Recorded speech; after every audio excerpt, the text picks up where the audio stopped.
Hey Belen, I'm Alfredo Diaz. And I'm Hugo Dora. And this edition of WBLN starts now. Attention juniors and seniors. Upperclassmen have the opportunity to serve at the Mexican-American border. Our mission for your time here is to humanize, accompany, and complicate. Those are our three goals for every group. Belen high schoolers have the opportunity of a lifetime. The chance to go and serve those who need it most on the Mexican border. This service trip will be facilitated by the Kino Border Immersion Program. Students will toggle between the American and Mexican sides of the border in order to see both sides of the situation and how we can help those involved. You will all be coming into Mexico with us. We'll be staying on the U.S. side of the border. That's where the guest house is. That's where you'll be sleeping. And we'll walk across to the Nogales, Mexico side.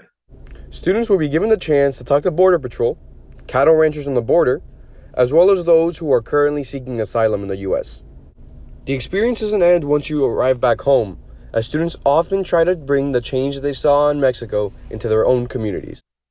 Each group, after their time with us, is invited to look into how to accompany, serve, and share and defend migrants' rights in their own communities. The program offers an experience like none other. It changes your life. When someone opens up to you and when someone bears their heart to you and tells you their story and their struggle, you have a responsibility to that person. So it's not just we're coming here, we're going to get some nice pictures for Instagram or Facebook or whatever. People leave here with a responsibility to share those stories and to work to make your communities, your schools, your cities a more welcoming place. If you have further interest in taking part in Belen's service trip to the Kino Border Immersion Program, contact Ms. Gonzalez. For WBLN, I'm Alfredo Diaz. Belen teachers often send their sons to the school, and this year is no different. Jose Zaraluki has the story. Most people think it's awkward when a teacher sends their child to the school they work at. However, it provides a unique experience for both the parent and the kid. I think it's great that my son is going to the same school that I graduated from and experiencing some of the same teachers that I had while I was here. He's getting one of the best academic educations that you can get, as well as an excellent Catholic education. I greatly enjoy being able to bring him to school every morning and taking him home and talking about our days, what we did, the teachers, the classes, what he's studying, asking him what he did after school. Honestly, it was an easy decision. There was no thought behind it. This is, to me, one of the best schools in Miami in every regard. I went to school here, I graduated from here, and he has always wanted to come. Working at the school your child goes to can provide a very special relationship. For WBLN, I'm Jose Zaraluki. College application season is in full swing. As deadlines approach for Belen seniors, colleges begin to visit high school campuses in person for the first time in over a year. Carlos Perzabru has the story. In the midst of the college application process, many colleges decide to visit high school campuses in order to provide more inside information as to what the university can provide. So coming onto high school campuses is something I really enjoy. Through the pandemic, a lot of stuff was virtual, so I really enjoy being able to meet with students face to face and just have that human interaction and answer their questions and get them prepared for college. There are a few priorities both juniors and seniors need to take in the college application process. So for juniors and seniors, my recommendation is just start doing your research early. As juniors, you're going to want to take your SAT and ACT multiple times during your junior year. Seniors, a lot of applications for many universities open up early in the summer, going into your senior year. So you can start applying to those colleges and really just have everything ready to go by the time you come back your senior year. Many, but not all universities take demonstrated interest into consideration when looking through applicants' profiles. So I'm sure you guys have a lot of colleges coming in to speak with interested students. So for Indiana University, we don't do demonstrated interest. Students are able to come to these visits at their own will. Nothing is really held in terms of a priority. If you attend these visits, you're going to be accepted. So we just want students to come to gain information. So at Indiana, we do not do demonstrated interest, but there are plenty of schools that do. For WBLN, I'm Carlos Perzabru. It was made at Kennedy Space Center Wednesday night. A capsule featuring an all-civilian crew launched into orbit. This mission, named Inspiration 4, was the first orbital expedition that was comprised of 9 astronauts.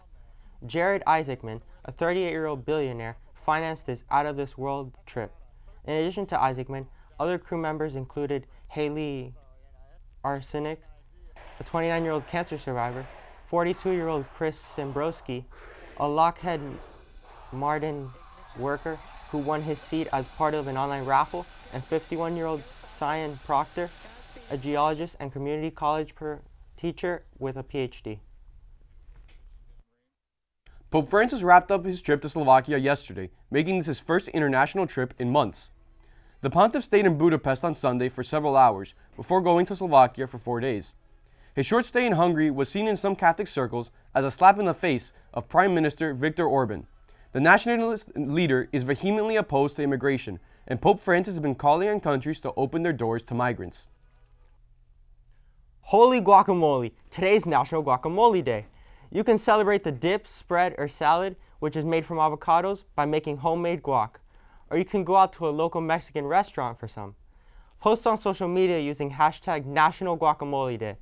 Avocados, by the way, grown on trees, and while many people consider them a vegetable, they're technically a fruit, like tomatoes. The fruit is native to Central America and Mexico, were first planted in Florida in 1833 and started growing in California 3 years later.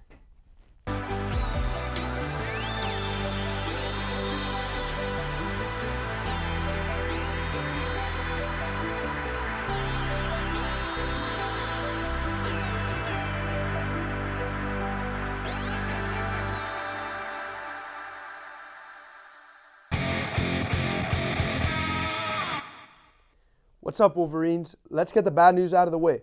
The JV football team fell to Somerset Silver Palms 24-18 yesterday afternoon.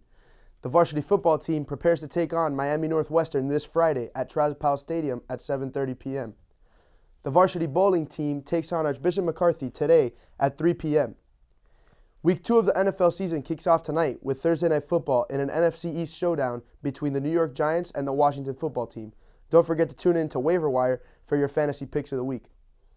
The Miami Hurricanes take on the Michigan State Spartans Saturday afternoon at Hard Rock Stadium, hoping to improve their record to 2-1 on the season. The Miami Marlins defeated the Nationals 8-6 with a late rally, scoring 4 runs in the 9th inning. To take the lead, Jesus Sanchez led the team with 4 RBIs. That's all for your sports today. Now back to you guys at the desk. Thanks, Kylie. Make sure to follow us on Twitter, YouTube, Instagram, and Facebook. And from all of us here, Stay safe and stay golden, Wolverines.